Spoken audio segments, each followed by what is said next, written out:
दोस्तों, कैसे हैं आप सब। और आज मैं आपको पढ़ाने वाला हूं वो है सम संख्या के योग और विषम संख्या योग का अंतर। अब लास्ट वाली दो शॉर्ट ट्रिक जो आई थी वो आपने अगर देखी होगी तो पहली शॉर्ट ट्रिक थी सम संख्या के योग, दूसरी वाली शॉर्ट ट्रिक मैंने दी थी आपको विषम संख्या के योग, और आज है सम के योग और विषम के योग का डिफरेंस। तो उसके लिए सब कुछ लिखा हुआ है, कहीं कुछ नहीं करना है। बहुत छोटी सी वीडियो होती है, हमेशा 2-3 मिनट की वीडियो होती है। 2-3 मिनट के वीडियो के लिए कोई ज्यादा कुछ नहीं करना है, मैंने सब लिखा हुआ है। सम के योग, तो सम के योग का फॉर्मूला होता है x × x+1। सम मतलब इवन, ओके, और विषम मतलब ऑड। तो सम संख्या के योग मतलब x × x+1, और विषम संख्या के योग लेना हो तो क्या होता है x × x। और फिर हमें इसका निकालना है डिफरेंस। मतलब आपसे यह पूछा जाए कि 1 से लगाकर 50 तक सम संख्या के योग और विषम संख्या के योग का अंतर कितना होता है, तो वो आप डायरेक्ट दे सकते हो सवाल पूछते ही। जैसे मैंने पूछा 1 से 50, तुरंत आंसर आ सकता है सर 25 होगा। अब कैसे होगा, क्या है, वो सब मैं समझाता हूं आपको 1-2 एग्जांपल से। तो देखो, पहला एग्जांपल यहां सब सोल्व कर रखे हैं। तो क्या है, देखो 1 से लगाकर 30 तक सम संख्या के योग और विषम संख्या के योग और उनका अंतर। तो सम कितनी पड़ेगी, तो 1 से 30 तक में सम कितनी पड़ेगी 15, और विषम कितनी पड़ेगी, तो विषम भी 15 ही पड़ेगी। सम का योग का फॉर्मूला क्या होता है, जितनी सम संख्या हो नेक्स्ट वाले से मल्टीप्लाई कर लो। तो 15 का गुणा किससे करेंगे, 16 से। 15 × 16 कितना हो गया 240, ये आ गया 240। विषम संख्या योग करेंगे तो विषम संख्या कितनी है 15, 15 का स्क्वायर 225, और दोनों का डिफरेंस कितना आया 15, तो अंतर आ गया 15।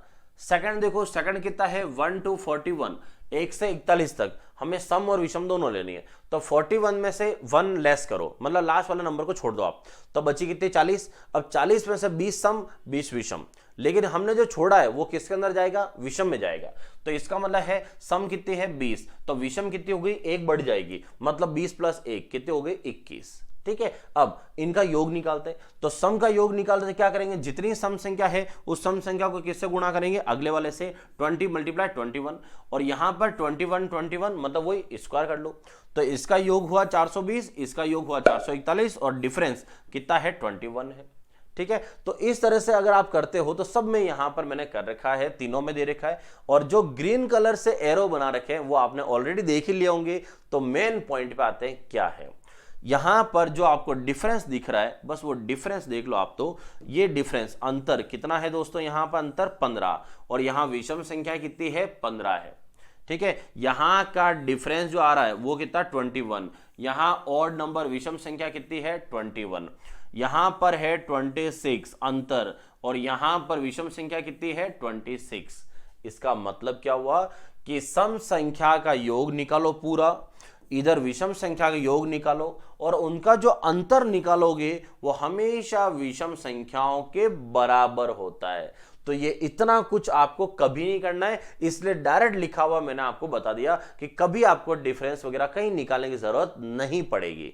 तो अब आता हूं मैं वापस अपने पॉइंट पे। यहां पर मैंने आपको बोला था 1 से 50 तक सम संख्या योग और विषम संख्या योग कितना होगा, और मैंने बोला था 25। वो डायरेक्ट कैसे आ गया, वो यहीं से आया हुआ है। तो दोस्तों क्या है वो पॉइंट याद रखना, वापस बता दूं मैं आपको। एक ये सम संख्या योग और विषम संख्या योग का अंतर, तो कभी भी अगर आपको 1 से n तक, ठीक है 1 से स्टार्ट हो, n मतलब लास्ट नंबर जो भी हो, 1 से n तक सम संख्या योग और विषम संख्या योग का अंतर कोई पूछे तो हमेशा ध्यान रखना बीच में जितनी आपके विषम संख्या पड़ी है तो विषम संख्याओं के बराबर होता है, विषम संख्याओं के बराबर होता है। तो सम संख्या योग और विषम संख्या योग का अंतर डायरेक्ट यही होता है। तो अगर आपसे पूछा जाए, जैसे मैं इधर साइड में लिख दूं 1 से लगाकर ये 25 तक, कि 1 से लगाकर 25 तक सम संख्या योग और विषम संख्या योग का अंतर कितना होगा, तो मैं यहां क्या करूंगा, विषम संख्या निकाल दूंगा।